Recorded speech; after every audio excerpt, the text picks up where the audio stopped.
نحمده ونصلي على رسوله الكريم اما بعد فاعوذ بالله من الشيطان الرجيم بسم الله الرحمن الرحيم ولقد اخذنا آل فرعون بالسنين ونقص من الثمرات لعلهم يذكرون صدق اللہ العظیم۔ آگے بڑھنے سے پہلے دو باتوں کی وضاحت ہو جائے۔ ایک تو تصحیح کرنی ہے مجھے اس بات کی کہ حضرت موسیٰ علیہ السلام جب نبوت سے سرفراز ہو کر مصر واپس آئے ہیں تو اس وقت جو بادشاہ تھا فرعون، وہ اصل میں اس بادشاہ کا بیٹا تھا جس بادشاہ کے زمانے میں کہ یہ بچے کی حیثیت سے دریائے نیل سے باہر نکالے گئے تھے اور جس کی گود میں گویا کہ پلے تھے۔ وہ فرعون بھی ابھی زندہ تھا، بوڑھا ہو چکا تھا، لیکن اس کے حضرت موسیٰ علیہ السلام کے محل میں آنے تک تو کوئی اولاد نہیں ہوئی تھی۔ بعد میں اسے بھی اللہ نے ایک بیٹا دیا اور اب وہ بیٹا جوان تھا، اور وہ بیٹا جو ہے حضرت موسیٰ علیہ السلام کے ساتھ محل میں پلا بڑھا تھا، بالکل ایسے جیسے بھائی ہوتے ہیں۔ تو اس کے دل میں بھی محبت بہت تھی، گویا کہ حضرت موسیٰ کی حیثیت بڑے بھائی کی تھی، اور اس فرعون کی جس کو اب اس باپ نے تخت سے دستبردار ہو کر اپنا زندہ ہونے کے باوجود سارے امور سلطنت جو ہے تفویض کر دیے تھے اپنے اس بیٹے کو، اس کے دل میں بھی محبت تھی اور اس نے بھی قتل کرنے سے گریز کیا۔ دوسری بات جو آخری آیت تھی 15ویں رکوع کی، یہ ہمارے لیے خاص طور پر لمحہ فکریہ ہے، مسلمانان پاکستان کے لیے، کہ ہم نے بھی تحریک پاکستان جو چلائی تو ہندوؤں کے غلبے کے خوف سے کہ اگر ہندوستان ایک وحدت کی حیثیت سے آزاد ہوا اور جو جدید دنیا کا جمہوری اصول ہے ون مین ون ووٹ،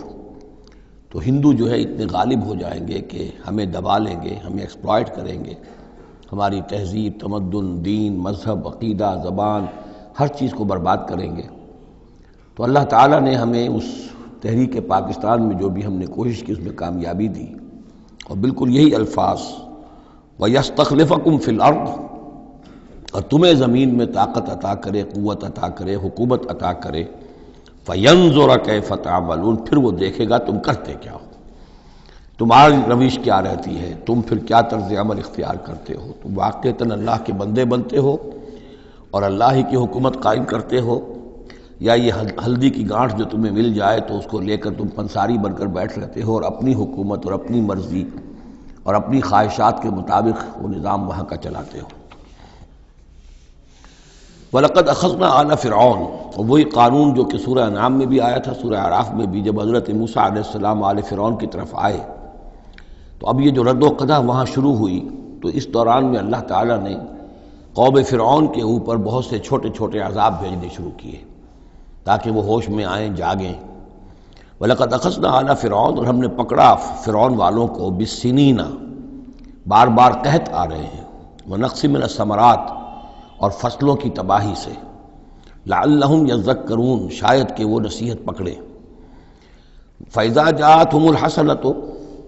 جب بھی کبھی درمیان میں حالات بہتر ہو جاتے تھے، اچھی صورتحال ہوتی تھی، قالوا لنا هذه، وہ کہتے تھے یہ تو ہمارے لیے ہے ہی، ہماری محنت کا، ہماری پلاننگ کا، ہماری مساعی کا، ہماری جدوجہد کا ثمرہ ہے۔ وَإِن تُصِبْهُمْ سَيِّئَةٌ، اور جب انہیں کوئی تکلیف آتی تھی، یطیروا بموسیٰ ومن معہ، تو اسے سمجھتے تھے کہ یہ موسیٰ اور اس کے ساتھیوں کی نحوست کی وجہ سے ہے۔ الا انما طائرہم عند اللہ، آگاہ ہو جاؤ کہ ان کی نحوست، ان کی شوبی قسمت جو ہے وہ اللہ کے ہاتھ میں ہے۔ ولکن اکثرہم لا یعلمون، لیکن ان کی اکثریت علم نہیں رکھتی، سمجھتے نہیں۔ وقالوا مہما تأتنا بہ من آیۃ لتسحرنا بہا، اور وہ کہتے تھے بہت ہی چیلنجنگ انداز میں کہ اے موسیٰ، یہ تم اپنے جادو کے زور سے ہمارے اوپر جو جو چیزیں لا رہے ہو، جو مصیبتیں لا رہے ہو تاکہ تم ہم پر جادو کرو، فما نحن لک بمؤمنین، تو اس کے باوجود ہم ثابت قدم ہیں، صابر ہیں، ہم اپنے عقائد پر، اپنے نظام پر جمے ہوئے ہیں، ہم آپ کی بات ماننے والے نہیں ہیں۔ فارسلنا علیہم الطوفان، پھر ہم نے ان پر زیادہ بڑی مصیبتیں بھیجیں، طوفان و جرادہ، اور ٹڈی دل جس سے کہ فصلیں چٹ ہو گئیں، القمل، اور چچڑیاں، یہ قمل ہی سے ملتی جلتی شے جو ہے کھٹمل ہے ہماری،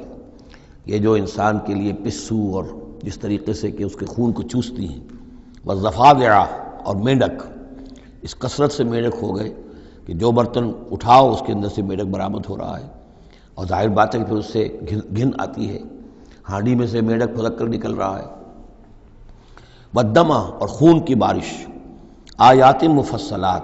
یہ ہم نے نشانیاں بھیجی وقفے وقفے سے، ساری ایک دم نہیں، ایک مرتبہ ایک نشانی ہے پھر دوسری نشانی ہے۔ فاستکبروا وکانوا قوما مجرمین، اس کے باوجود وہ استکبار پر اڑے رہے، اور وہ بڑی ہی اڑیل قوم تھے، مجرم قوم تھے۔ ولما وقع علیہم الرجس، اور جب ان پر وہ مصیبت آ جاتی تھی، یعنی یہ کہ ہوتے ہوتے اب ان کی جو اکڑ فونی ہے اس میں کم سے کم یہ کمزوری واقع ہو گئی، یہ نرمی واقع ہو گئی جو آگے آ رہی ہے۔ ولما وقع علیہم الرجس، جب ان پر وہ عذاب آتا تھا، قالوا یا موسیٰ، تو وہ حضرت موسیٰ سے کہتے تھے، ادع لنا ربک بما عہد عندک، اپنے رب کو پکارو، دعا کرو جو تمہارا اس سے قول و قرار ہے، تمہارا عہد ہے اس کے ساتھ، تاکہ وہ ہمیں اس مصیبت سے نجات دے۔ لئن کشفت عنا الرجس، اگر اس نے ہم سے اس عذاب کو ہٹا دیا، کھول دیا، لنؤمنن لک، ہم تمہاری بات مان لیں گے۔ یہ ایمان کے ساتھ جب لام آتا ہے تو اس کے معنی وہ ایمان ایک عقیدے والا ایمان نہیں ہوتا، مان لیں گے، تمہاری بات مان لیں گے۔ ایک ہے ایمان بے کے ساتھ، آمنت باللہ و ملائکتہ و کتبہ، تو با کے ساتھ جب آتا ہے پورے وثوق کے ساتھ، یقین کے ساتھ، گہرے اعتماد کے ساتھ، اور ایک ہے کسی کی بات سرسری طور پر مان لینا، تو وہ پھر ایمان لام کے ساتھ ہوتا ہے۔ لنؤمنن لک، ہم آپ کی بات مان لیں گے، وَلَنُرْسِلَنَّ مَعَكَ بنی اسرائیل، اور آپ کے ساتھ ہم بنی اسرائیل کو اس ملک سے جانے دیں گے۔ اصل میں وہ کیوں نہیں جانے دینا چاہتے تھے؟ اس لیے کہ ان کے لیے وہ بڑی ہی چیپ لیبر تھی، ان کے غلاموں کی حیثیت تھی، اور بڑے بڑے بھاری کام ان سے کرواتے تھے۔ احرام مصر کی تعبیر میں نہ معلوم کتنے اسرائیلیوں کی ہڈیاں جو ہے وہ دفن ہیں،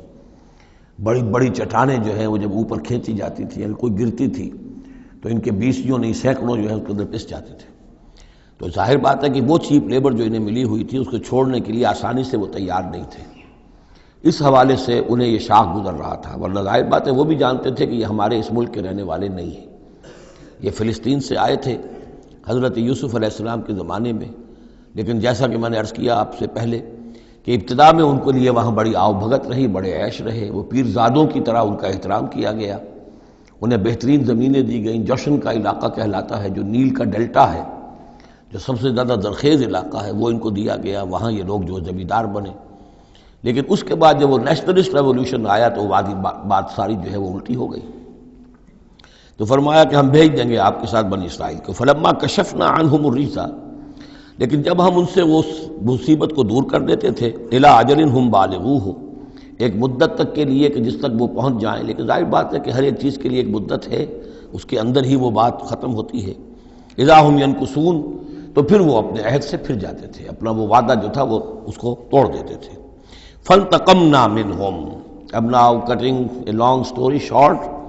بس ہم نے ان سے انتقام لیا۔ فاغرقناہم فی الیم، اور ہم نے انہیں سمندر میں غرق کر دیا، بانہم کذبوا بآیاتنا، اس لیے کہ انہوں نے ہماری آیات کو جھٹلایا، وکانوا عنہا غافلین، اور یقیناً وہ ہماری ان آیات سے تغافل برتتے رہے۔ وَأَوْرَثْنَا الْقَوْمَ الَّذِينَ كَانُوا يُسْتَضْعَفُونَ مَشَارِقَ الْأَرْضِ وَمَغَارِبَهَا الَّتِي بَارَكْنَا فِيهَا، اور وارث بنا دیا ہم نے اس زمین کے مشرق و مغرب کا جس کو کہ ہم نے بابرکت بنایا ہے۔ یہاں میں مشارق الارض آ کر ذرا بات کے سمجھنے میں مشکل ہو جاتی ہے، یہ خاص ایک ترتیب ہے رزم کے حوالے سے۔ مراد یہ ہے کہ اس زمین کا وارث بنا دیا جس زمین کو ہم نے بابرکت بنایا ہے، اس کے مشرق اور مغرب پر قبضہ دلا دیا اس قوم کو کہ جس کو دبا لیا گیا تھا۔ یہ زمین فلسطین ہے، ارض فلسطین، اس لیے کہ قرآن مجید میں بھی ہے الذی بارکنا حولہ، سبحان الذی اسری بعبدہ لیلا من المسجد الحرام الی المسجد الاقصی الذی بارکنا حولہ لنریہ من آیاتنا۔ تو یہ سرزمین فلسطین جو ہے یہ اس اعتبار سے بھی مبارک ہے کہ سینکڑوں انبیاء یہاں رہے اور دفن ہوئے، حضرت ابراہیم علیہ السلام کے بعد سے لے کر، اور یہ کہ نہ معلوم کتنے طویل عرصے تک یہ انبیاء کا مدفن بھی رہا اور ان کا مسکن بھی رہا، پھر یہ کہ بڑی زرخیز علاقہ بھی ہے۔ تو ہم نے اس قوم کو کانوا یستضعفون، جو دبا لیے گئے تھے مصر میں، جو دبے ہوئے تھے، پسے ہوئے تھے، ان کو وارث بنا دیا، اس زمین کے مشرق اور مغرب کا، مشارق الارض و مغاربہ التی بارکنا فیہا، جس میں ہم نے برکتیں رکھی ہیں۔ وتمت کلمۃ ربک الحسنی علی بنی اسرائیل، اور تیرے رب کی اچھی بات، اچھا وعدہ بنی اسرائیل کے حق میں پورا ہو گیا، بما صبروا، جو صبر انہوں نے کیا، یعنی جو بھی سختیاں آئیں حضرت موسیٰ علیہ السلام کے ساتھ، جو بھی لوگ ان میں سے ایمان لائے تھے انہوں نے واقعتاً ثابت قدمی دکھائی، اور یہ کہ اس صبر کی وجہ سے اللہ تعالیٰ کا وعدہ ان پر پورا ہوا۔ وَدَمَّرْنَا مَا كَانَ يَصْنَعُ فِرْعَوْنُ وَقَوْمُهُ، اور ہم نے تباہ و برباد کر دیا جو کچھ کے بنایا تھا فرعون نے اور اس کی قوم نے، وَمَا كَانُوا يَعْرِشُونَ، اور جو وہ اونچے اونچے کرتے تھے، محل بناتے تھے یا کچھ اور اونچی اونچی ٹٹیاں چڑھاتے تھے اپنے انگوروں کی بیلوں کے لیے، ان سب کو ہم نے جو ہے ختم کر کے رکھ دیا۔ اب یہ جو تھا ان کا سفر مصر سے، اور جو یہ صحرائے سینا تک آئے، اس کا تذکرہ جو ہے کئی مرتبہ اس سے پہلے مدنی صورتوں میں بھی آ چکا ہے، لیکن اب کچھ واقعات وہ بیان ہو رہے ہیں کہ جو اس ایکسوڈس کے بعد، اسے ایکسوڈس کہتے ہیں، کتاب الخروج، یعنی یہ جو باب ہے اولڈ ٹیسٹمنٹ کا، ایکسوڈس، نکلنا، مصر سے نکلنا، اس کے حالات۔ وَجَاوَزْنَا بِبَنِي إِسْرَائِيلَ الْبَحْرَ، اور پار اتار دیا ہم نے بنی اسرائیل کو سمندر کے یا دریا کے، فَأَتَوْا عَلَىٰ قَوْمٍ، تو ان کا گزر ہوا، پہنچے وہ ایک ایسی قوم پر، يَعْكُفُونَ عَلَىٰ أَصْنَامٍ لَهُمْ، جو اعتکاف کرتے تھے اپنے اپنے بتوں کا۔ یہ لفظ ذرا یہاں پر نوٹ کیجئے، اعتکاف کرنا۔ اصل میں جو فلسفہ ہے بت پرستی کا، جسے کہ آج کے دور میں ڈاکٹر رادھا کرشنن، جو ایک زمانے میں ہندوستان کے صدر بھی رہے ہیں، بہت بڑے فلسفی تھے، بلکہ ایک دور میں یوں سمجھیے کہ دنیا میں دو ہی فلسفیوں کا ڈنکا بج رہا تھا، ایک فلسفی مذہبی قسم کا اور وہ ڈاکٹر رادھا کرشنن تھے، اور ایک فلسفی ملحد قسم کا وہ برٹرنڈ رسل تھا، اور یہ دونوں تقریباً ایک ہی عمر کے ہم عمر، اور دونوں ہی 90 سے اوپر ہو کر فوت ہوئے ہیں۔ تو ڈاکٹر رادھا کرشنن نے ہندوستان کے فلسفے کو گویا کہ زندہ کر دیا اپنی تصنیفات کے ذریعے سے۔ اس نے بت پرستی کا جو فلسفہ بیان کیا وہ یہ کہ ہم یہ نہیں سمجھتے کہ ان بتوں میں کچھ ہے، یہ تو اصل میں بت تو ہم کسی ڈیٹی، کوئی بھی دیوی یا دیوتا کے نام پر مناتے ہیں، اس کے دھیان کرنے کے لیے، کنسنٹریشن نہیں ہو سکتی، خوگرے پیکرے محسوس ہے انسان کی نظر۔ انسان جو ہے مراقبہ کرتا ہے، اگر آپ جو مراقبہ کرنا چاہتے ہیں، اللہ کے ساتھ دھیان لگانا چاہتے ہیں، کیسے لگائیں؟ لیکن اگر کسی تصویر کو سامنے رکھ لیں تو پھر توجہ کو مرکوز کرنا آسان ہو جائے گا۔ یہ ہے ان کا فلسفہ بت پرستی کا۔ تو اعتکاف اسی کو کہتے ہیں، جو ابھی آپ جن کو بھی اللہ توفیق دے گا اصل صحیح ہو کہ سال میں یہ 10 دن آدمی نکال لے کہ اپنی توجہات کو ہر چیز سے، دنیاوی معاملات سے، ان سے ہٹا کر اور اللہ تعالیٰ کی ذات پر وہ مرکوز کرے، ذکر پر، توجہ پر اور دعا پر، مناجات پر، یہ اعتکاف ہے۔ تو انہوں نے بت اپنے بنائے ہوئے تھے اور ان بتوں کا اعتکاف کرتے تھے۔ قالوا یا موسیٰ اجعل لنا الہا کما لہم آلہہ، انہوں نے کہا کہ اے موسیٰ ہمارے لیے بھی کوئی الہ بنا دو، معبود بنا دو، کوئی ایسی نشانی ہو جس کو کہ ہم ذریعہ بنائیں، اس کے اوپر اعتکاف کریں، گیان دھیان کا مرکز اس کو بنا لیں۔ قال انکم قوم تجہلون، حضرت موسیٰ نے فرمایا کہ تم جہل کا ارتکاب کر رہے ہو، کیا بات کہہ رہے ہو؟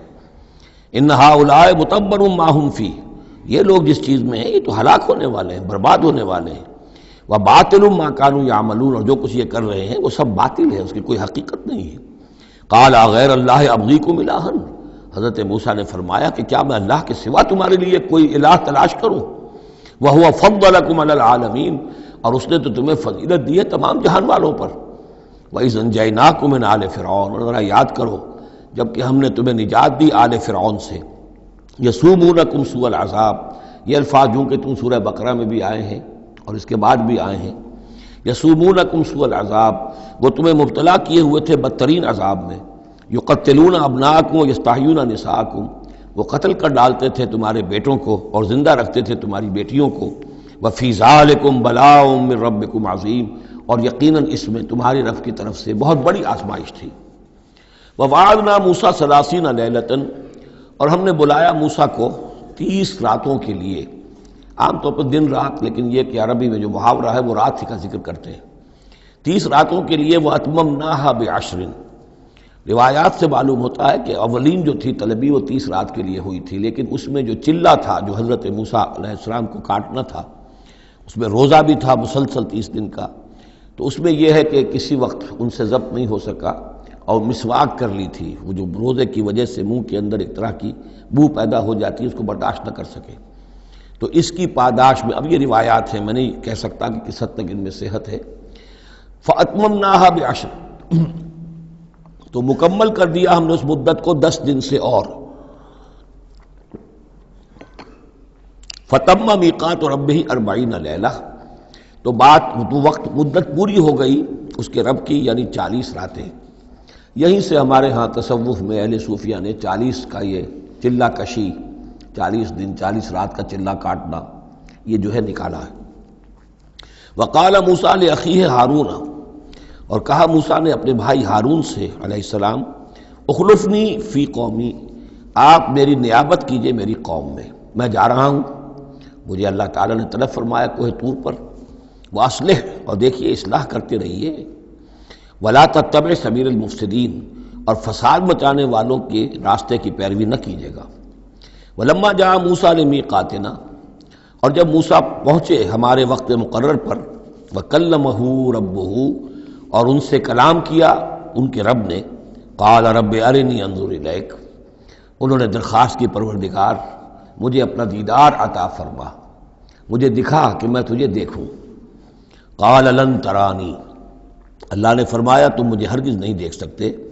ولکن انظر الی الجبل، لیکن ذرا اس پہاڑ کو دیکھو، فإن استقر مکانہ، اگر وہ اپنی جگہ پر کھڑا رہ جائے، برداشت کر جائے ہماری تجلی کو، فسوف ترانی، تو تم بھی سوچنا کہ شاید ہمیں دیکھ سکو۔ فلما تجلی ربہ للجبل، جب اللہ نے اپنی تجلی ڈالی پہاڑ پر، اب یہ جلی کہتے ہیں روشن چیز کو، جلی شے روشن، تجلی یہ باب تفاعل ہے، کسی شے کا خود روشن ہو جانا، تو اللہ تعالیٰ کی یہ ذات کی تجلی ہے کہ جو پہاڑ پر ڈالی گئی، جعلہ دکن، جس سے کہ وہ پہاڑ جو ہے وہ بالکل ریزہ ریزہ ہو گیا،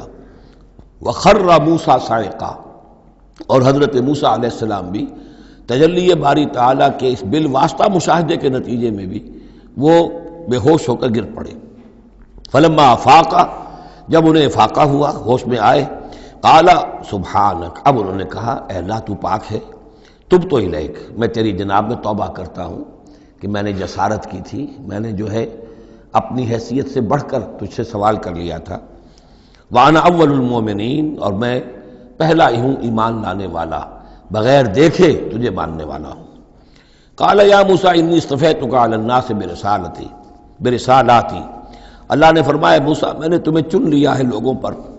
تمام انسانوں میں سے تمہیں چنا ہے، پسند کیا ہے اپنے پیغام کے لیے، رسالات کے لیے، وبکلامی، اور اپنے کلام کے لیے، یہ ایک خاص مقام ہے، امتیازی مقام ہے حضرت موسیٰ کا، کلم اللہ موسیٰ تکلیما، فخذ ما آتیتک وکن من الشاکرین، تو لے لو جو میں تمہیں دے رہا ہوں اور بن جانا شکر کرنے والوں میں، یعنی یہ الواح جو ہے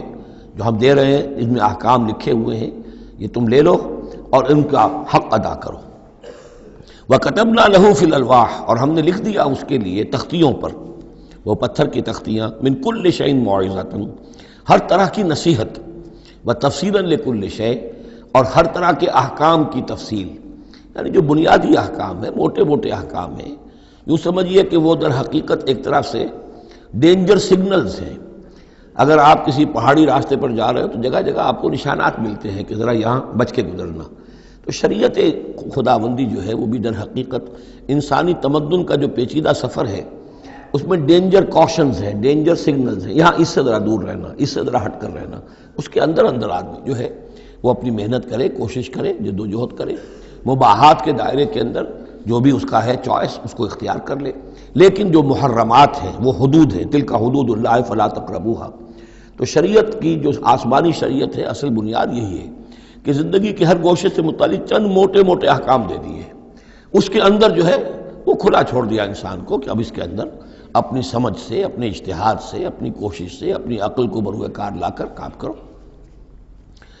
وَكَتَبْنَا لَهُ فِي الْأَلْوَاحِ مِن كُلِّ شَيْءٍ مَوْعِظَةً وَتَفْصِيلًا لِكُلِّ شَيْءٍ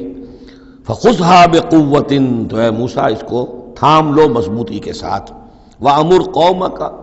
اور اپنی قوم کو بھی حکم دو، یَأْخُذُوا بِأَحْسَنِهَا، کہ وہ اسے پکڑیں، اس کو تھامیں اس کی بہترین صورت کے اندر۔ اس کے مراد کیا ہے کہ ہر معاملے کے اندر درجے ہوتے ہیں۔ آپ کو ایک چیز بتائی جا رہی ہے، اس میں ایک درجہ اونچا ہے، ایک اس سے کمتر ہے، آپ اونچے سے اونچے درجے کی طرف آنے کی کوشش کیجیے۔ یہی بات جو ہے مسلمانوں سے بھی پھر کہی گئی ہے، آخری پاروں میں ہم دیکھیں گے چل کر کہ وہ لوگ کہ جو کلام کو سنتے ہیں، یستمعون القول فیتبعون احسنہ، وہ کلام کو سنتے ہیں پھر جو اس کی بہترین بات ہوتی ہے اس کو اختیار کرتے ہیں۔ ایک یہ ہوتا ہے آدمی سوچتا ہے کچھ اور کمی والی بات ہو جائے، ڈھیل ہو جائے، رعایت ہو جائے، چلیے پاس مارکس مجھے مل جائیں، مجھے فرسٹ ڈویژن نہیں چاہیے، مجھے سیکنڈ ڈویژن نہیں چاہیے، ڈسٹنکشن نہیں چاہیے، پاس ہی ہو جاؤں۔ لیکن یہ معاملہ دین میں نہیں ہونا چاہیے، یہ معاملہ دنیا میں کرو، دین میں اچھے سے اچھا، اعلی سے اعلیٰ، جیسا کہ ہم پڑھ چکے ہیں سورہ مائدہ کے اندر، اذا اتقوا وآمنوا وعملوا الصالحات ثم اتقوا وآمنوا ثم اتقوا واحسنوا واللہ یحب المحسنین۔ ہے جستجو کہ خوب سے ہے خوب تر کہاں، کیوں نہیں بہتر سے بہتر کی طرف جاتے؟ جتنا آج وقت لگا رہے ہو دین کے لیے اس سے زیادہ لگاؤ کل، اور پرسوں اس سے آگے تمہارا قدم پڑنا چاہیے، نہ یہ کہ آدمی جو ہے وہ پیچھے کی طرف دیکھے۔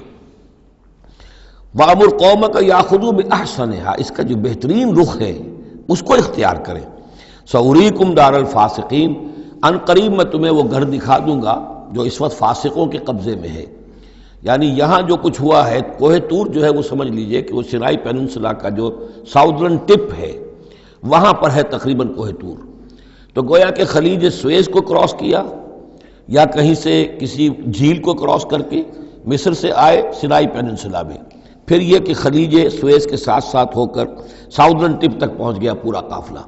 یہاں پڑاؤ رہا ان کا طویل عرصے تک، اور یہیں پر پھر حضرت موسیٰ علیہ السلام طلب کیے گئے کوہ طور پر، وہاں سے اب واپس آ گئے۔ اب ان سے کہا گیا کہ آگے بڑھو اور خلیج عقبہ کے ساتھ ساتھ ہو کر داہنی جو ہے کھاڑی جو ہے ریڈ سی کی، اس سے آگے بڑھو اور فلسطین میں جا کے اب تمہیں جنگ کرنی ہے۔ تمہارا وہ ملک جو ہے جو تم چھوڑ کر آئے تھے تقریباً یوں سمجھیے کہ 700-800 برس پہلے یا اس کے آس پاس، اب اس کے اوپر قبضہ ہے مشرکوں کا، کافروں کا، جاہلوں کا۔ اب اس اپنی سرزمین کو ان سے آزاد کرانے کے لیے اب تمہیں جہاد کرنا ہے، وہ جس کا ذکر ہم سورہ مائدہ میں پڑھا ہے، تو اس کا یہاں پر تذکرہ ہو رہا ہے۔ سأُرِيكُمْ دَارَ الْفَاسِقِينَ،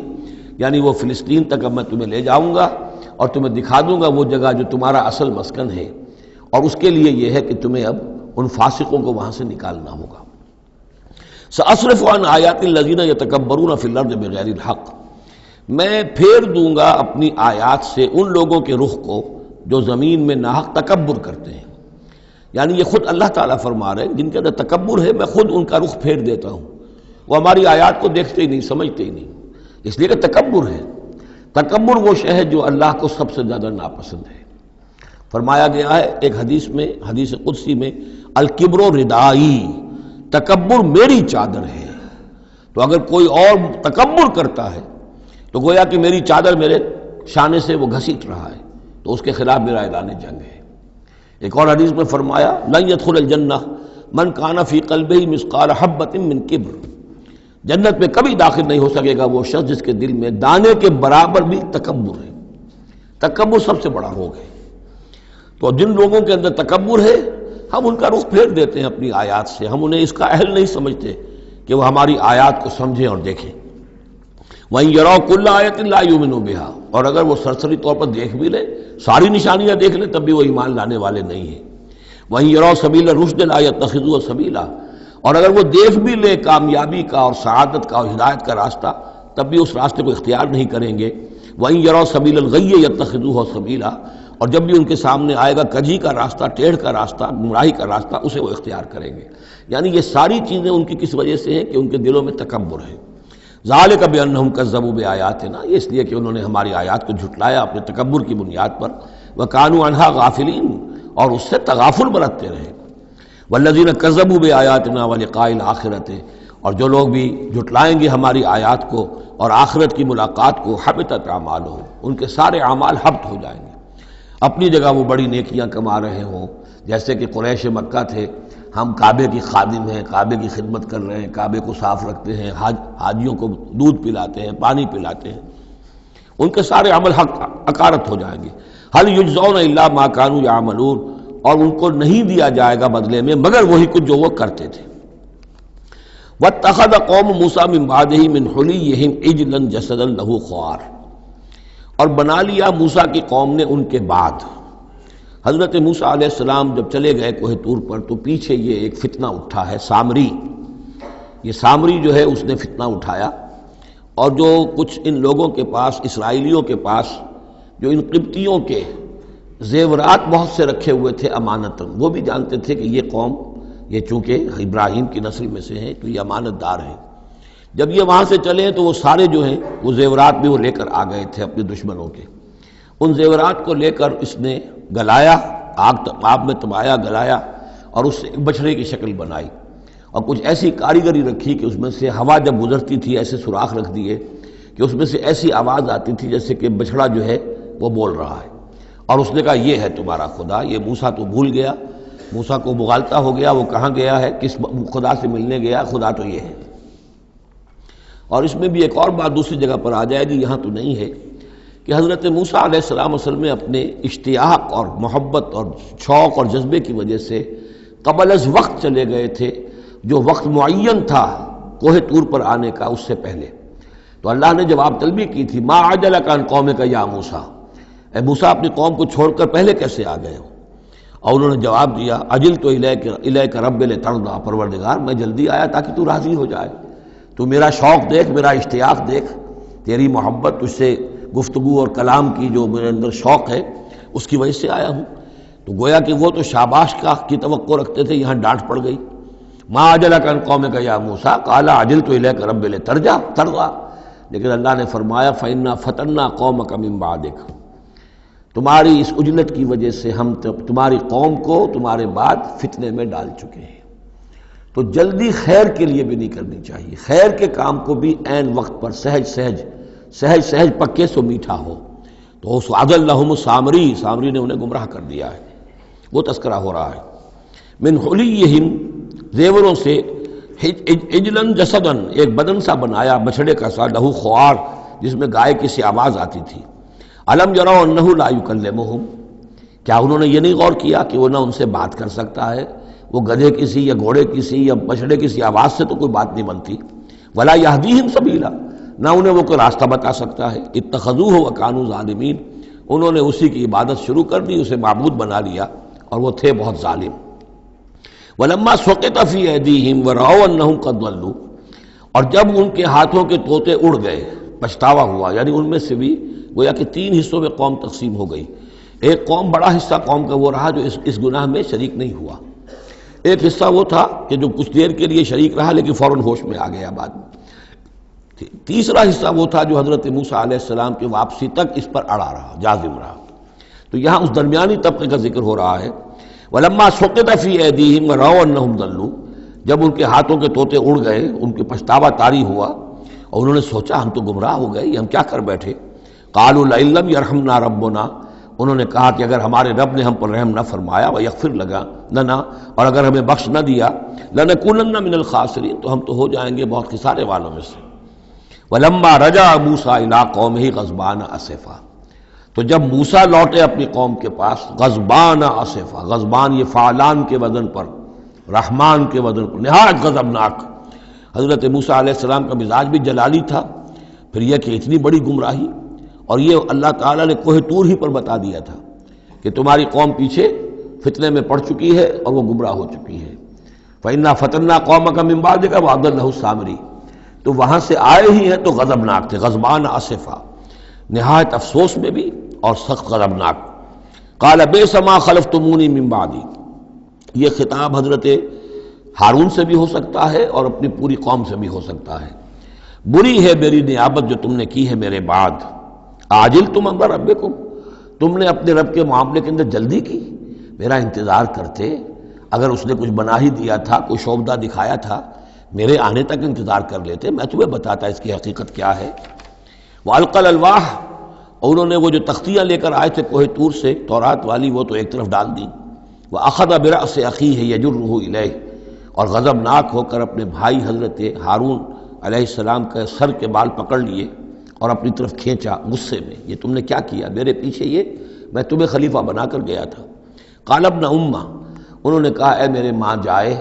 اے میرے ماں کے بیٹے، ان القوم استضعفونی، قوم نے مجھے دبا لیا تھا، مجھے بے بس کر دیا تھا، وقادوا یقتلوننی، اور وہ تو میرے قتل پر آمادہ ہو گئے تھے، میں نے انہیں روکا، میں نے منع کیا، لیکن وہ اس درجے اس معاملے کے اندر آگے بڑھ گئے تھے، قادوا یقتلوننی، وہ تو مجھے قتل کرنے پر آمادہ تھے۔ فلا تشمت بی الاعداء، تو دیکھیں اب مجھ پر آپ دشمنوں کو ہنسنے کا موقع نہ دیں۔ ایک تو آپ کے پیچھے انہوں نے مجھے دبایا، میری توہین کی، مجھے قتل کرنے تک پر آمادہ ہو گئے، اب وہ دیکھیں گے کہ موسیٰ بھی آئے ہیں تو میرے بال آپ پکڑ کر کھینچ رہے ہیں اور میری توہین کر رہے ہیں، تو اس پر تو دشمن اور ہنسے گا۔ فلا تشمت بی الاعداء، شماتت اعداء یہ ہمارے ہاں پھر اردو زبان میں محاورہ ہے۔ ولا تجعلنی مع القوم الظالمین، اور مجھے ان ظالموں کے ساتھ نہ کر دیجئے، میں ان کے ساتھ نہیں ہوں، نہ میں نے ان کے ساتھ اتفاق کیا ہے، میں روکتا رہا، منع کرتا رہا۔ قال رب اغفر لی ولأخی، اب حضرت موسیٰ نے دعا کی اللہ سے، پروردگار بخش دے مجھے بھی اور میرے بھائی کو بھی، وادخلنا فی رحمتک، اور ہمیں داخل فرما اپنی رحمت میں، وانت ارحم الراحمین، اور یقیناً تو ہے تمام رحم کرنے والوں میں سب سے بڑھ کر رحم فرمانے والا۔ ان الذین اتخذوا العجل سینالہم غضب من ربہم، اب یہ فیصلہ انہوں نے دیا، یقیناً جن لوگوں نے اس بچڑے کو اپنا معبود بنایا، ان قریب ان پر آئے گا غضب ان کے رب کی طرف سے، گویا کہ قتل مرتد کی سزا جس کا ذکر ہم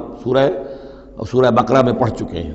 وَذِلَّةٌ فِي الْحَيَاةِ الدُّنْيَا، دنیا میں ذلت بھی آئے گی، وَكَذَلِكَ نَجْزِي الْمُفْتَرِينَ، اور اسی طریقے سے بہتان باندھنے والوں کو، جھوٹ گھڑنے والوں کو ہم جزا دیتے ہیں۔ وَالَّذِينَ عَمِلُوا السَّيِّئَاتِ ثُمَّ تَابُوا مِن بَعْدِهَا وَآمَنُوا، البتہ جن لوگوں نے کچھ دیر کے لیے یہ غلط کام کیا تھا لیکن پھر وہ توبہ کر لی انہوں نے، من بعدہا اس کے بعد، وآمنوا اور ایمان لے آئے، ان ربک من بعدہا لغفور الرحیم، تو یقیناً اس کے بعد آپ کا رب جو ہے غفور الرحیم ہے۔ جن سے عارضی طور پر یہ بات ہو گئی تھی پھر انہوں نے توبہ کر لی، ان کے لیے تو مغفرت ہے، اللہ تعالیٰ معاف فرمائے گا، غفور الرحیم ہے۔ البتہ جو اب تک اس پر اڑے رہے ہیں ان کے لیے یہ حد جاری کی جائے گی۔ یہ بالکل ایسے ہی جیسے سورہ مائدہ میں ہم نے پڑھا ہے محاربے والی آیت میں، کہ اگر کوئی ڈاکو ہیں، راہزن ہیں، کوئی ملک کے اندر فساد مچا رہے ہیں، تو اگر اس سے پہلے کہ تم ان پر قابو پاؤ اگر وہ توبہ کر لیں تو پھر ان کے لیے معاملہ اور ہوگا، پھر ان کے ساتھ نرمی بھی ہو سکتی ہے، معاف بھی کیا جا سکتا ہے، لیکن اگر قابو پا لو تو پھر ان کی سزا بہت سخت ہے، لیکن قابو پانے سے پہلے توبہ کر لیں تو ان کے لیے نرمی۔ اسی طرح یہاں معاملہ ہے۔ وَلَمَّا سَكَتَ عَنْ مُوسَى الْغَضَبُ، جب موسیٰ کا غصہ کو ٹھنڈا پڑا، أَخَذَ الْأَلْوَاحَ، اب انہوں نے وہ تختیاں اٹھائیں، وفی نسختها هدى ورحمۃ للذین هم لربهم يرهبون، اور اس کی تحریر میں لکھا ہوئی تھی رحمت، ہدایت بھی اور رحمت بھی ان لوگوں کے حق میں جو اپنے رب سے ڈرتے ہیں، اپنے رب کا تقوی اور خوف رکھتے ہیں۔ واختار موسیٰ قومہ 70 رجلا لمیقاتنا، اب ایک تو سزا دے دی گئی، ایک تو پرج ہو گئی، اور یہودی جو ہیں جنہوں نے کہ آخری وقت تک اس کے اوپر قائم رہے انہیں قتل کر دیا گیا۔ اب اس کے بعد ایک اجتماعی توبہ کے لیے حضرت موسیٰ علیہ السلام نے اپنی قوم کے 70 سرکردہ افراد کو لیا، واختارا چن لیا، اختارا موسیٰ قومہ 70 رجلا لمیقاتنا، اللہ تعالیٰ ہی نے طلب فرمایا ہے، ہمارے وقت مقررہ کے لیے چن لیے موسیٰ نے اپنی قوم میں سے 70 سرکردہ افراد۔ فلما اخذتهم الرجفۃ، جب وہ آئے ہیں کوہ طور پر یا اس کے قریب تو ان کے اوپر کپ کپی طاری ہو گئی یا زلزلے نے آ پکڑا، یعنی وہ ایک سخت ترین جو ہے ان کے لیے پھر خوفناک صورت پیدا کر دی گئی۔ قال رب، حضرت موسیٰ نے عرض کیا پروردگار، لو شئت اہلکتہم من قبل وإیایا، اگر تیری مشیت یہی تھی تو اس سے پہلے ہی ہمیں بھی ہلاک کر سکتا تھا، مجھے بھی کر سکتا تھا، انہیں بھی کر سکتا تھا، خطا کار تو ہم ہیں، غلطی ہوئی ہے، لیکن بہرحال ہم نے اتنا بڑا کفارہ بھی دے دیا ہے، اپنی قوم کے اتنے لوگوں کو اپنے ہاتھوں ذبح بھی کیا ہے، لیکن یہ کہ اگر ہلاک ہی کرنا تھا جو اس وقت شکل ہو رہی ہے تو پہلے قدم پر بھی تو ہلاک کر سکتا تھا۔ لو شئت اہلکتہم من قبل وإیایا، اگر تو چاہتا تو ہلاک کر دیتا ان سب کو بھی اور مجھے بھی۔ اتہلکنا بما فعل السفہاء منا، کیا تم ہمیں ہلاک کر دے گا ہمارے کچھ بے وقوف لوگوں کی حرکت کی وجہ سے؟ ہمارے ہاں کچھ بے وقوف تھے جنہوں نے حرکت کی تھی، اور ان کی وجہ سے کیا پوری قوم کو ہلاک کر دے گا؟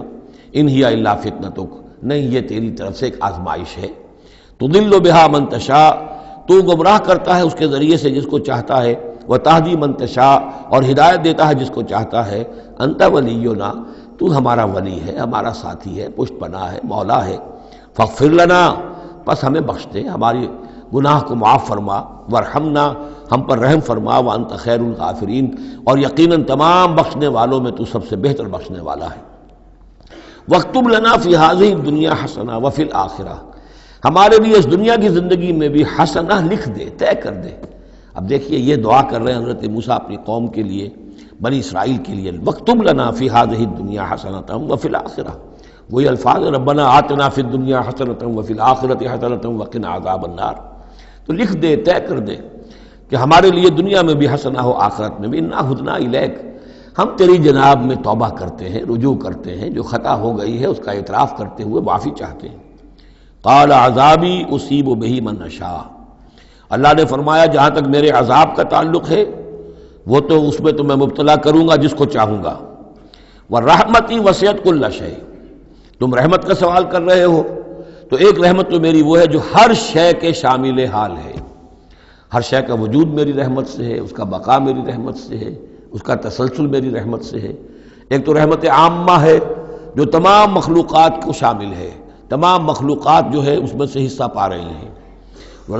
ورحمتی وسعت کل شیء فساکتبھا، اب یہاں مراد ہے خاص رحمت جس کے لیے تم کہہ رہے ہو، وہ رحمت تو میں لکھ دوں گا ان لوگوں کے لیے۔ اب یہ بہت اہم مقام یہاں آ رہا ہے، وہ اپنی رحمت میں خاص کر دوں گا، لکھ دوں گا للذین یتقون، جو تقوی کی روش اختیار کریں، ویؤتون الزکاۃ، اور زکوٰۃ دیتے رہیں، والذین ھم بآیاتنا یؤمنون، اور جو لوگ ہماری آیات پر ایمان پختہ رکھیں۔ الذین یتبعون الرسول النبی الامی الذی یجدونہ مکتوبا عندہم فی التوراۃ والانجیل، جو اتباع کریں گے ہمارے امی نبی کی، جس کا کوئی رسول بنا کر بھیجا جائے گا، رسول نبی امی کا اتباع کریں گے، جسے وہ پائیں گے الذی یجدونہ، جسے پائیں گے لکھا ہوا مکتوباً عندہم، ان کے پاس، اپنے پاس، فی التوراۃ والانجیل، کہ وہ ان کے پاس اس کی پیشن گوئیاں، اس کے حالات، اس کی علامات تورات اور انجیل دونوں میں ہوں گی۔ تو جو لوگ ان کا اتباع کریں گے، نبی امی محمد الرسول اللہ صلی اللہ علیہ وسلم امیین میں سے اٹھائے گئے، اور آپ واقعتاً اس قوم میں سے تھے جس کے پاس کوئی کتاب نہیں تھی، کوئی شریعت نہیں تھی، ویسے بھی آپ نے دنیاوی اعتبار سے کوئی تعلیم حاصل نہیں کی، دنیاوی معیار کے اعتبار سے لکھنا پڑھنا آپ نہیں جانتے تھے، تو امی تھے۔ تو رسول نبی الامی، جو پیروی کریں گے میرے اس رسول کی جو نبی امی ہوگا، جسے یہ پائیں گے الذی یجدونہ مکتوبا، لکھا ہوا، جس کی علامات اور جس کی پیشن گوئیاں عندہم فی التوراۃ والانجیل، ان کے پاس تورات اور انجیل دونوں میں، یامرہم بالمعروف، وہ انہیں نیکی کے حکم دے گا، وینہاہم عن المنکر، اور تمام بدیوں سے روکے گا، ویحل لہم الطیبات، اور ان کے لیے تمام حلال چیزیں، پاک چیزیں حلال کر دے گا۔ یعنی جو ہم پڑھ چکے ہیں کچھ چیزیں تھیں کہ جو بنی اسرائیل پر ان کی شرارتوں کی وجہ سے بھی حرام کر دی گئی تھی، یہ تمام بندشیں اٹھا دے گا، تمام پاکیزہ چیزوں کو ان کے لیے حلال کرے گا۔ وَيُحَرِّمُ عَلَيْهِمُ الْخَبَائِثَ، اور جتنی خبیث ناپاک چیزیں ہیں انہیں حرام قرار دے گا۔ وَيَضَعُ عَنْهُمْ إِصْرَهُمْ وَالْأَغْلَالَ الَّتِي كَانَتْ عَلَيْهِمْ، اور ان سے اتار دے گا، دور کر دے گا، انہیں نجات دے گا ان کے بوجھوں سے اور ان کی ان توقوں سے کہ جو ان کے اوپر پڑے ہوئے ہوں گے۔ یعنی مختلف رسوم اور رواج، ان کے توق جو لوگ باندھ لیتے ہیں اپنے گلوں کے اندر، چاؤ چاؤ میں کچھ لوگ دولت والے جو ہیں وہ نئی نئی رسمیں ایجاد کرتے ہیں، نئے نئے تہوار ایجاد کرتے ہیں، نئی نئی جو ہے اور تقریبات کا چرچا ہو جاتا ہے۔ غریبوں کے لیے پھر ان کو پورا کرنا پڑتا ہے، شادی بیاہ کی یہ تقریبات ہیں۔ اب جن کے پاس حرام کی دولت کے انبار جمع ہیں، ان کے لیے تو اپنی دولت مندی کے اظہار کا موقع ہے، کیسے پتہ چلے گا ہم دولت مند ہیں؟ اسی طریقے سے جیسے کہ ہندوؤں کے ہاں بنیے کی دولت یا لگتی تھی مکان پر یا بیاہ شادی پر، باقی کھانا پینا ان کے ہاں نہیں تھا، نہ اچھا پہننا، نہ اچھا کھانا، نہ اچھا پینا، لیکن مکان بنائیں گے تو عالیشان، اور دوسرے یہ کہ شادی کریں گے تو پھر ٹھاٹ کے ساتھ۔ یہی ہمارے ہاں بھی معاملے چلے آ رہے ہیں، وہ ہندوانہ پس منظر ہے اور اس میں رسومات ہیں۔ اب یہ امیروں کے لیے تو چونچلے ہیں، غریبوں کے لیے یہ اسر اور اغلال ہیں۔ اسر وہ بوجھ کو جن کو لے کے چل نہ سکے، نتیجہ کیا نکلتا ہے؟ بچیاں بیٹھی ہوئی ہیں، ہاتھ پیلے نہیں ہو سکتے، شادی نہیں ہو سکتی، نہ نومن تیل ہو، نہ رادہ ناچے، نہ سارے تقاضے پورے ہوں، نہ شادی ہو سکے۔ تو یہ جو اسر اور اغلال لوگوں نے، پھر یہ کہ جو سوشل ایولیوشن کہہ لیجئے یا جو بھی اس کے اندر تنزل ہوا ہے، جس کے نتیجے میں لوگوں کے اوپر طرح طرح کی قیدیں آ گئی ہیں، کہیں جو ہے وہ جاگیرداری نظام آ گیا ہے، اس کی قید ہے، کہیں بادشاہت ہے، امپیریلزم ہے، اس کی قید ہے، کہیں سرمایہ دارانہ نظام ہے، اس کا تشدد ہے۔ تو محمد جب آئیں گے یہ اللہ تعالیٰ فرما رہے ہیں، تو ان تمام قیدوں سے نجات دلائیں گے، ان تمام بوجھوں سے نوع انسانی کو نجات دیں گے،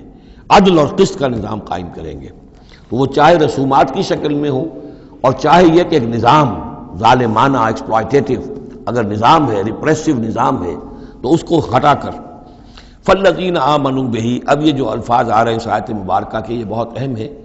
اس پر میرا ایک پورا کتابچہ موجود ہے کہ جس کا عنوان ہے نبی اکرم صلی اللہ علیہ وسلم سے ہمارے تعلق کی بنیادیں۔ فالذین آمنوا بہ گنتی کر لیجئے، تو جو لوگ ان پر ایمان لائیں گے، پہلی شرط ہے ایمان، وعزروہ، اور ان کا ادب کریں گے، ونصروہ، اور اس کی مدد کریں گے، واتبعوا النور الذی انزل معہ، اور اس نور کی پیروی کریں گے جو ان کے ساتھ نازل کیا جائے گا۔ اولئک ھم المفلحون، یہی لوگ ہوں گے فلاح پانے والے۔ اللہم ربنا اجعلنا منہم۔ اب یہاں تھوڑی سی وضاحت کر لیجئے، فالذین آمنوا بہ، وہ لوگ جو اس پر ایمان لائیں گے۔ ایمان کے دو تقاضے سمجھ لیجئے، ایک تقاضا اطاعت، لا یؤمن احدکم حتی یکون ہواہ طبعا لما جئت بہ، تم میں سے کسی شخص کا مجھ پر ایمان نہیں ہے جب تک کہ اس کی خواہش نفس تابع نہ ہو جائے اس کے جو میں لے کر آیا ہوں، جو احکام میں لے کر آیا ہوں۔ تم اگر جب ایمان رکھتے ہو کہ میں اللہ کی طرف سے لے کر آیا ہوں تو تمہیں ان کو ماننا ہے۔ لا یؤمن احدکم حتی یکون ہواہ طبعا لما جئت بہ۔ دوسرا تقاضا،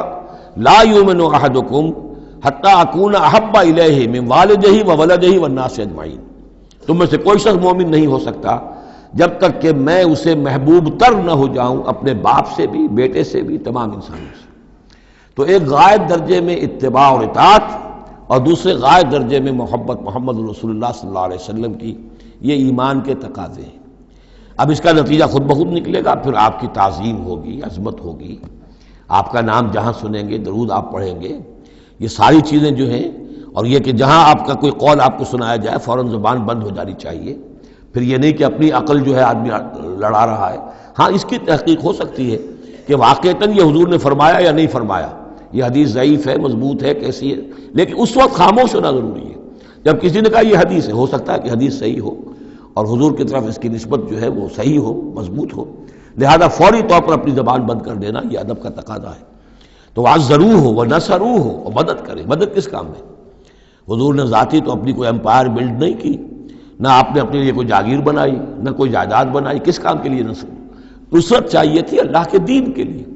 اس کے غلبے کی جد و جہد، اس کے لیے بھیجے گئے محمد صلی اللہ علیہ وسلم۔ هو الذی ارسل رسولہ بالہدی ودین الحق لیظہرہ علی الدین کلہ، اور اس کے لیے پکار ہے، من انصاری اللہ، یہ میرا فرض منصبی ہے، اللہ کا دین مجھے غالب کرنا ہے، یہ میری ذمہ داری ہے، کون ہے جو میرا ہاتھ بٹھائے، میرا مددگار بنے۔ تو یہ میدان اب بھی کھلا ہوا ہے، دین پہلے غالب ہوا تھا پھر مغلوب ہو گیا، اور اب تو مغلوب ہے پوری دنیا میں، کہیں بھی ہم ایک انچ زمین نہیں دکھا سکتے جہاں کہہ سکے دنیا سے، نوع انسانی سے کہ آؤ اور دیکھو یہاں یہ اصل دین موجود ہے بتمام و کمال۔ تو وہ مشن جو ہے محمد رسول اللہ صلی اللہ علیہ وسلم کا، وہ اب بھی زندہ ہے، لہذا اس کی مدد کرنی ہے۔ واتبعوا النور الذی انزل معہ، اور اس مشن کی تکمیل میں جو راستہ ہے، جو طریقہ اللہ نے بتایا ہے، وہ اس قرآن کے ذریعے سے ہے، تذکیر قرآن سے، تبلیغ قرآن کی، انذار قرآن سے، تبشیر قرآن سے، تعلیم قرآن کی، یتلو علیہم آیاتہ ویعلمہم الکتاب والحکمۃ ویزکیہم، اس کے ذریعے سے لوگوں کو کھینچو، لوگوں کو نکالو گندگیوں میں سے اور اندھیروں میں سے، لوگوں کے اندر ایمان کی شمع روشن کرو، پھر انہیں منظم کرو، جمع کرو، پھر باطل سے ٹکراؤ۔ فالذین آمنوا بہ وعزروہ ونصروہ واتبعوا النور الذی انزل معہ، تو جو لوگ ان پر ایمان لائیں گے اور ان کی تعظیم کریں گے اور ان کی مدد کریں گے اور اس نور کی پیروی کریں گے جو ان کے ساتھ نازل کیا جائے گا، یعنی قرآن مجید حضور کے ساتھ یہ نازل کیا گیا، بھیجا گیا۔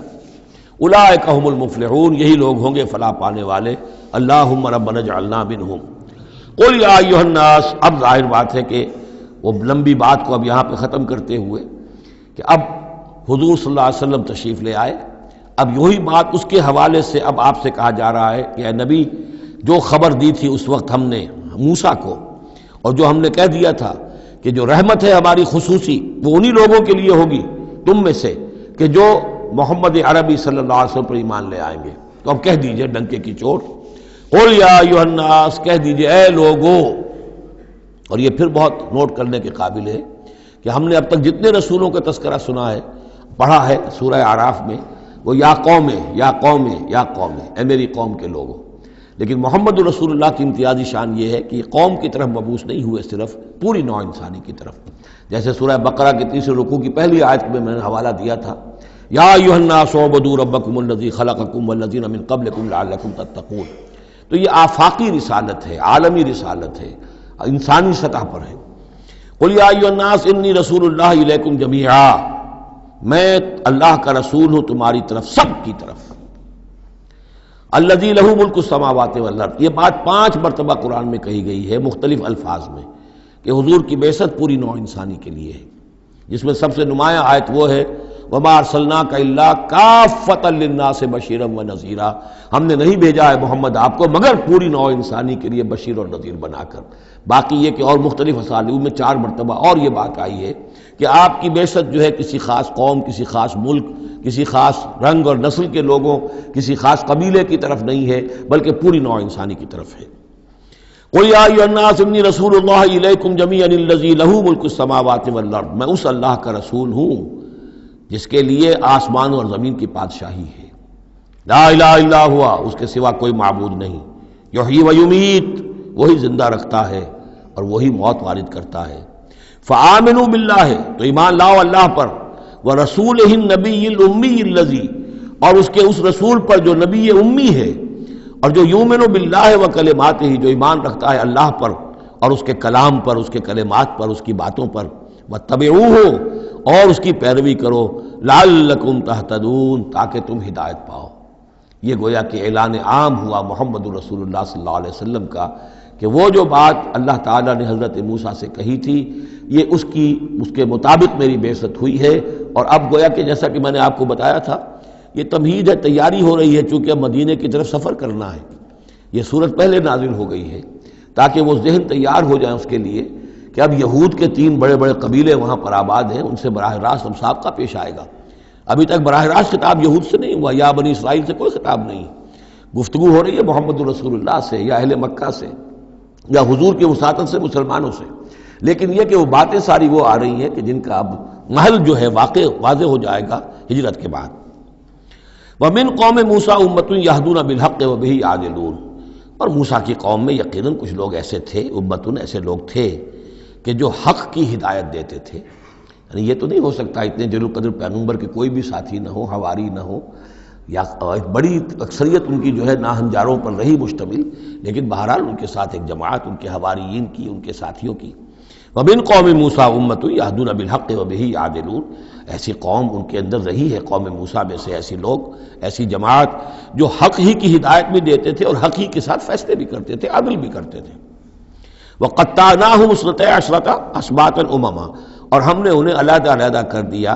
12 بڑی بڑی قبیلوں کی جماعت میں، اسباط امما، بار جماعتیں بن گئیں علیحدہ علیحدہ، ان کی امتیں بن گئیں، علیحدہ قبیلے بن گئے، کیونکہ یہ 12 بیٹے تھے حضرت یعقوب علیہ السلام کے،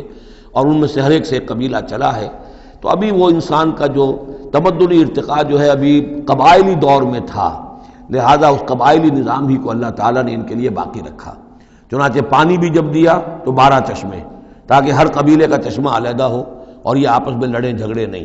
ہر قبیلے کا کوئی اپنا سردار ہے، اس کا اپنا ایک نظام ہے، کوئی نزاع ہو گیا ہے تو وہ آپس میں اس کو حل کر سکتے ہیں، لیکن اگر بین القبائل معاملہ ہو جائے تو پھر اس کو حل کرنا جو ہے مشکل ہو جائے گا۔ وَأَوْحَيْنَا إِلَىٰ مُوسَىٰ إِذْ اسْتَسْقَاهُ قَوْمُهُ، اور ہم نے وحی کی موسیٰ کی طرف جب کہ پانی طلب کیا ان سے اس کی قوم نے، أَنِ اضْرِب بِعَصَاكَ الْحَجَرَ، کہ اپنے اسی عصا سے، اپنی لاٹھی سے ضرب لگائیے چٹان پر۔ فَانْبَجَسَتْ مِنْهُ اثْنَتَا عَشْرَةَ عَيْنًا، تو اس میں سے 12 چشمے پھوٹ بہے۔ یہ بات ہم پڑھ چکے ہیں سورہ بقرہ میں۔ قَدْ عَلِمَ كُلُّ أُنَاسٍ مَشْرَبَهُمْ، ہر قبیلے نے، ہر قوم نے پہچان لیا، معین کر لیا اپنے مشرب کو۔ مشرب یہ بھی اس میں ظرف ہے، پینے کی جگہ، اپنا گھاٹ معین ہو گیا، یہ چشمہ ہمارا، یہ چشمہ ان کا، یہ چشمہ ان کا ہے، یہ بنی لاوی کا ہے، یہ فلاں کا ہے، بنی یہودا کا ہے۔ وَظَلَّلْنَا عَلَيْهِمُ الْغَمَامَ، اور ہم نے ان کے اوپر سائبان ابر کا طاری کر دیا تاکہ دھوپ سے بچیں. وانزلنا علیہم المن والسلویٰ، اور ہم نے ان پر من اور سلویٰ کے ذریعے انہیں خوراک بہم پہنچائی. اتارا ان پر ہم نے من اور سلویٰ. کلوا من طیبات ما رزقناکم، کھاؤ ان پاکیزہ چیزوں میں سے کہ جو ہم نے تمہیں رزق میں دی ہیں. وما ظلمونا، اور انہوں نے کوئی ہم پر ظلم نہیں کیا. ہم پر کیا ظلم کر سکتے تھے، ہمارا کیا بگاڑ سکتے تھے. پہلے بھی یہ الفاظ آئے ہیں، کہیں میں تیزی میں غلط ترجمہ کر گیا ہوں کہ ہم نے ان پر کوئی ظلم نہیں کیا. وما ظلمناہم ہوتا تو ہم نے ان پر ظلم نہیں کیا. وما ظلمونا، انہوں نے ہمارا کیا بگاڑا، ہمارا کیا بگاڑ لیں گے. ایک حدیث قدسی میں آتا ہے کہ اے میرے بندو، اگر تم سب کے سب اولین اور آخرین اور انس اور جن سب بدترین جیسے ہو سکتا ہے تم میں سے کوئی شخص ویسے بن جاؤ، تب بھی میرے خزانے میں کوئی کمی نہیں آئے گی. اور تم سب کے سب اولکم وآخرکم وانسکم وجنکم سب کے سب مل جاؤ اور بہترین میرے مطیع بن جاؤ، میرے بندگی کرنے والے بن جاؤ، میرے خزانے میں کوئی اضافہ نہیں ہوگا، میں تو غنی ہوں. تو وما ظلمونا، انہوں نے ہم پر ہمارا کچھ نہیں بگاڑا. ولکن کانوا انفسہم یظلمون، لیکن وہ خود اپنی ہی جانوں پر ظلم کرتے رہے. وَإِذْ قِيلَ لَهُمُ اسْكُنُوا هَٰذِهِ الْقَرْيَةَ، اور یاد کرو جب کہ ان سے کہا گیا تھا کہ آباد ہو جاؤ اس بستی میں. یہ جیریکو، اریحا، پہلا شہر فلسطین کا کہ جو یوشع ابن نون جوشع ان کی سرکردگی میں جب بنی اسرائیل نے قتال کیا ہے پھر، تو یہ پہلا شہر فتح ہوا. جب ان سے کہا گیا کہ اب اس میں تم رہ سکتے ہو، بس جاؤ. وَكُلُوا مِنْهَا حَيْثُ شِئْتُمْ، اور اس میں سے جو بھی چاہو، جہاں سے بھی چاہو تم کھاؤ. وَقُولُوا حِطَّةٌ، اور دیکھو استغفار کرتے رہو، کہتے رہو اے اللہ ہمارے گناہ جھاڑ دے، ہماری کوتاہیاں، ہماری جو بھی کوئی کمیاں رہ گئی ہیں ان کو پورا کر دے. وَادْخُلُوا الْبَابَ سُجَّدًا، اور جب داخل ہو شہر کے دروازے میں تو سر جھکا کر داخل ہو، تمہاری گردنیں اکڑی ہوئی نہ ہو. نغفر لکم خطیئاتکم، ہم تمہاری جو بھی خطائیں ہیں وہ بخش دیں گے، جو بھی غلطیاں ہوئی ہیں فروغ گزاشتیں ہوئی ہیں ان سب سے درگزر فرمائیں گے. سنزید المحسنین، اور نہ صرف یہ کہ وہ خطائیں معاف کر دیں گے، جو ان میں سے محسن ہوں گے تم میں سے انہیں تو اب اور دیں گے، ان کے درجات بلند کریں گے، ان کو اور اونچے سے اونچے مراتب عطا کریں گے. فبدل الذین ظلموا منہم قولا غیر الذی قیل لہم، تو بدل دیا ان میں سے جو ظالم تھے، گناہ گار تھے، ایک ایسی بات کو کہ جو ان سے کہی گئی تھی اس کی بجائے. یعنی وہ کہا گیا تھا حطۃ حطۃ حنطۃ حنطۃ، ہمیں گیہوں چاہیے، گیہوں چاہیے. فارسلنا علیہم رجزا من السماء، تو ان پر ہم نے آسمان سے ایک عذاب بھیج دیا. جن لوگوں نے وہ غلط حرکت کی تھی ان پر پلیگ آئی اور وہ سب کے سب ہلاک ہو گئے. بما کانوا یظلمون، بسبب ان کے اس ظلم کے جو انہوں نے اپنے آپ پر کیا تھا. واسألہم عن القریۃ التی کانت حاضرۃ البحر، اور ذرا ان سے سوال کیجئے اس بستی کے بارے میں کہ جو ساحل سمندر پر تھی، حاضرۃ البحر، سمندر کے کنارے پر تھی. یہ اب اصحاب سبت کا واقعہ آ رہا ہے. اس یادونا، اور عام طور پر خیال یہ کہ جو ایلات کی بندرگاہ ہے یہاں پر یہ واقعہ ہوا تھا. اب بھی وہ ایلات کی بندرگاہ ہے. 1967 میں جو جنگ ہوئی تھی عرب اور اسرائیل جنگ، اس میں اصل میں اسی ایلات کی بندرگاہ کا گھیراؤ کر لیا تھا صدر ناصر صاحب نے، بلاکیڈ آف دی ایلات پورٹ، اور اس کے نتیجے میں پھر بڑا زبردست جو ہے حملہ کیا اچانک جو ہے اسرائیل نے. اور یہ کہ صحرائے سینا بھی مصر سے ہتھیا لیا تھا، گولان ہائٹس جو ہیں وہ سیریا سے اس نے فتح کر لیے، اور پورا مغربی کنارہ جو اردن کا جو ہے اتنا بڑا علاقہ، زرخیز ترین علاقہ جو ہے فلسطین کا، وہ اردن سے اس نے ہتھیا لیا تھا، جس میں سے صرف سینائی پیننسولا بھی واپس کیا گیا ہے. اور یہ جو مغربی کنارے پر ان کی کوئی ایک آٹونومس سی چھوٹی سی ریاست قائم کرنے کی کوششیں ہو رہی ہیں. باقی یہ کہ گولان ہائٹس پر ابھی کوئی معاملہ نہیں ہوا. تو وہیں پر اسی ایلات بندرگاہ پر یہ واقعہ ہوا ہے، وہیں پر یہ کوئی قوم مچھیروں کی آباد تھی. واسألہم عن القریۃ التی کانت حاضرۃ البحر، وہ سمندر کے کنارے آباد تھی. اذ یعدون فی السبت، جبکہ وہ سبت کے قانون میں حد سے تجاوز کرنے لگے. اذ تأتیہم حیتانہم یوم سبتہم شرعا، جبکہ آتی تھیں ان کی مچھلیاں ان کے پاس یوم سبتہم، جس دن کہ ان کا سبت ہوتا تھا، شرعا، شرع جیسے کہ نیزہ کو چلاتا ہے. یعنی یہ کہ کبھی اگر آپ نے کماڑی میں کھڑے ہو کر دیکھا ہو تو کبھی کبھی ایسا ہوتا ہے کہ کوئی مچھلی جو ہے وہ چھلانگ مار کے اوپر آتی ہے پھر اندر چلی جاتی ہے. اب ظاہر بات ہے کہ یہ اٹکیلیاں کرتی تھی مچھلیاں، اللہ تعالیٰ نے سکس سینس دے رکھی ہے، حیوانات کو بھی ہے، انہیں پتہ چل گیا تھا ہفتے کا ایک دن ایسا ہے کہ ہمیں کوئی ہاتھ نہیں لگاتا. اب وہ آ رہی ہیں، اٹکیلیاں کر رہی ہیں، چھلانگیں لگا رہی ہیں، یہ کھڑے ہوئے ہیں، ہاتھ بندھے ہوئے ہیں، اس لیے کہ سبت ہے، ہفتے کا دن ہے، پکڑ تو نہیں سکتے. تو شرعاً آتے تھے جسے نیزے چل رہے ہوں. وہ یوم لا یثبتون لا یاتیہم، جس دن سبت نہیں ہوتا تھا یعنی باقی 6 دن وہ دور کہیں گہرے پانی میں چلی جاتی تھی،